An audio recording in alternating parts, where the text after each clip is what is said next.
Hello dear students, welcome back to organise knowledge channel. और आज की जो वीडियो है उसमें हम डिस्कस करेंगे worksheet number 90 for class 10th, विषय विज्ञान है। और ये वर्कशीट आपके लिए 16 फरवरी 2022 के लिए शेड्यूल की गई है।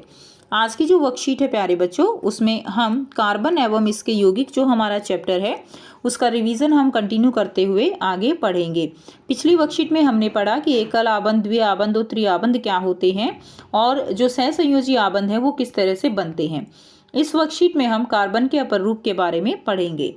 सबसे पहले है कि अपर रूप होते क्या हैं। तो अपर रूप किसी तत्व के विभिन्न रूप होते हैं जिनके भौतिक गुणधर्म अत्यंत भिन्न होते हैं, जबकि उनके रासायनिक गुणधर्म कैसे होते हैं, एक समान होते हैं। उदाहरण के लिए हीरा और ग्रेफाइट कार्बन के क्या हैं, दो अपर रूप हैं। यानी ये एक ही तत्व, जैसे कार्बन है तो उसके वो अलग अलग रूपों में पाया जाता है। अब उनकी जो रासायनिक अभिक्रियाएं हैं वो तो सबकी समान होंगी, लेकिन जो उनके भौतिक गुणधर्म हैं वो क्या होंगे, वो जो है उनके अलग अलग होते हैं। ठीक है।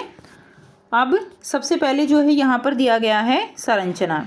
तो ग्रेफाइट की संरचना, हीरे की संरचना, और तीसरा और अपर रूप है C60 बकमिनिस्टर फुलेरिन की संरचना। तो ये है जो है ग्रेफाइट की संरचना। ग्रेफाइट की संरचना कुछ इस तरह से होती है कि इसके अंदर एक जो कार्बन परमाणु है वो अन्य 3 कार्बन परमाणुओं से घिरा होता है। ठीक है। और हीरे की संरचना में क्या होता है, एक कार्बन परमाणु अन्य 4 परमाणुओं से घिरा हुआ होता है। और इस तरह से इसकी संरचना होती है। अगर हम बात करें C60 बकमिनिस्टर फुलेरिन की, तो इसमें 60 कार्बन होते हैं। और जिस तरह से जो फुटबॉल होती है उसके अंदर इस तरह से जो है षटकोण और जो पेंटागन है वो बनते हैं। ठीक है। तो इसमें भी इसी तरह से बनते हैं। अब हम इनको समझेंगे अंतर के आधार पर, ग्रेफाइट और हीरा। ठीक है। तो देखिए, अगर हम ग्रेफाइट की बात करें उसकी संरचना की, तो इसके अंदर एक दूसरे के ऊपर व्यवस्थित षटकोणीय तल होते हैं। तो आप देख सकते हैं एक दूसरे के ऊपर ऐसे व्यवस्थित जो है वो क्या होते हैं, षटकोणीय तल होते हैं। क्लियर है। जैसे एक तल तो ये हो गया, दूसरा तल ये हो गया, और इनके बीच में जो है वेंडरवाल जो बल है वो बहुत ही वीक होता है, जिसके कारण ये एक दूसरे के ऊपर फिसलती रहती हैं। उसके बाद हीरा वो दृढ़ त्रिआयामी संरचना होता है इस तरह से। ठीक है। बहुत ही आप कह सकते हो कि कठोर संरचना बन जाती है जब इस तरह से एक कार्बन अन्य 4 कार्बन से घिरा हुआ होता है। नेक्स्ट है आबंधन। तो कार्बन के प्रत्येक परमाणु का आबंधन कार्बन के 3 अन्य परमाणुओं के साथ होता है। इनमें से एक आबंध द्विआबंधी होता है। ठीक है। एक आबंध जो है वो क्या है, द्विआबंधी है। और कार्बन का प्रत्येक परमाणु 4 अन्य परमाणुओं के साथ आबंधित होता है। किसमें, हीरे में, जिसमें एक दृढ़ त्रिआयामी संरचना बनती है। तो इस तरह से एक दृढ़ जो है वो त्रिआयामी संरचना का निर्माण यहाँ पर होता है। उसके बाद नेक्स्ट देखिए रूप है। जो ग्रेफाइट होता है वो चिकना और फिसलने वाला होता है, जबकि हीरा जो है वो सर्वाधिक कठोर पदार्थ होता है। चालकता, अब देखिए बहुत ध्यान से समझने वाली बात यह है कि ग्रेफाइट के अंदर एक कार्बन परमाणु जो है वो 3 अन्य परमाणुओं से बंधा हुआ होता है। तो कहीं ना कहीं एक इलेक्ट्रॉन जो है वो फ्री होता है, स्वतंत्र होता है। और इस एक इलेक्ट्रॉन स्वतंत्र होने के कारण यह क्या होता है, विद्युत का बहुत अच्छा सुचालक होता है। क्लियर। तो ये चालकता, मुक्त इलेक्ट्रॉनों के कारण ये क्या होता है, सुचालक। जबकि हीरे के अंदर कोई ऐसा स्वतंत्र इलेक्ट्रॉन नहीं होता और ये विद्युत का कुचालक होता है। ग्रेफाइट का उपयोग क्या है, ये जो है स्नेहक के रूप में और पेंसिल लेड में आता है। यानी आपकी जो पेंसिल होती है उसका जो सिक्का है उसमें ग्रेफाइट होता है, वो ग्रेफाइट का बना है। साथ ही ये स्नेहक का तरह यूज होता है, क्योंकि देखिए इसमें ये चिकना होता है और जो परतें हैं वो एक दूसरे के ऊपर फिसलती हैं, जिसके कारण इसको हम मशीनों में जो जैसे जो लुब्रिकेंट होते हैं स्नेहक उनकी उसमें इस्तेमाल करते हैं। जबकि हीरा ये काटने के उपकरण बनाने में काम आता है और इससे आभूषण जो है वो बनते हैं। ठीक है। उसके बाद नेक्स्ट जो आपको यहाँ पे दिया गया है, नेक्स्ट है फुलेरिन। फुलेरिन ये भी जो है क्या होता है स्टूडेंट्स, ये भी कार्बन का ही जो है क्या है, एक अन्य वर्ग है अपरूप का। सबसे पहले सीसी की पहचान की गई, सीसी ठीक है, यानी कार्बन फुलेरिन, जिसमें कार्बन के परमाणु फुटबॉल के रूप में व्यवस्थित होते हैं। चूंकि यह अमेरिकी आर्किटेक्ट बकमिंस्टर फुलर द्वारा डिजाइन किए गए जियोडोसिक गुंबद के समान लगते हैं, इसलिए इस अणु को किसका नाम दिया गया, इस अणु को फुलेरिन का नाम दिया गया।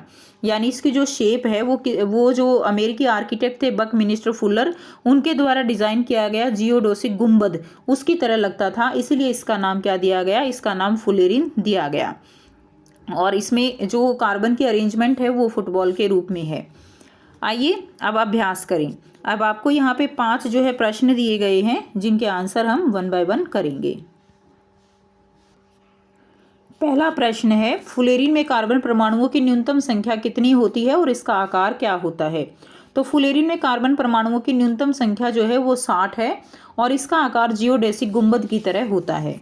प्रश्न 2, एक लड़का एक पेंसिल को दोनों सिरों पर तेज करता है और उन्हें बैटरी के खंभों से जोड़ता है। क्या विद्युत धारा परिपथ होगी? कारण बताइए। हाँ, परिपथ में विद्युत धारा प्रवाहित होगी क्योंकि पेंसिल ग्रेफाइट की बनी होती है तथा ग्रेफाइट विद्युत का क्या होता है बच्चों? ग्रेफाइट जो है वो विद्युत का सुचालक होता है। ठीक है। उसके बाद नेक्स्ट देखिए, क्वेश्चन नंबर 3 है, समझाइए कि हीरा जो है वो कठोर होता है जबकि ग्रेफाइट नरम क्यों होता है। ग्रेफाइट जो है वो नरम होता है क्योंकि इसकी परतों के बीच कमजोर अंतर आणविक बल होते हैं। ठीक है, तो इस तरह से क्या होता है, इसके अंदर क्या होंगे, कमजोर जो है वो अंतर आणविक क्या होते हैं बच्चों? बल होते हैं। ऐसे लेयर बनती है, हमने अभी देखा था डायग्राम में। तो ये लेयर जो है ये एक दूसरे के ऊपर फिसलती रहती हैं जिसके कारण ये नरम होता है, जबकि हीरा अपनी सहसंयोजित दृढ़ त्रिआयामी संरचना के कारण क्या होता है, वो कठोर होता है। ठीक है। नेक्स्ट देखिए, प्रश्न 4 है, ग्रेफाइट का उपयोग स्नेहक के रूप में क्यों किया जाता है लेकिन हीरे का नहीं। तो ग्रेफाइट जो है इसकी कोमलता के कारण ग्रेफाइट का उपयोग स्नेहक के रूप में किया जाता है, लेकिन दूसरी ओर हीरा एक अत्यंत कठोर पदार्थ है इसलिए इसका उपयोग स्नेहक के रूप में नहीं किया जा सकता। यह आंसर लिख देंगे। नेक्स्ट देखिए, प्रश्न 5 है, ग्रेफाइट तथा हीरे की संरचना का वर्णन कीजिए। तो बच्चों हीरा जो है वो क्या है, एक सहसंयोजक संरचना है जिसमें प्रत्येक कार्बन परमाणु मजबूत सहसंयोजक बंधों द्वारा 4 अन्य कार्बन परमाणुओं से जुड़ा होता है।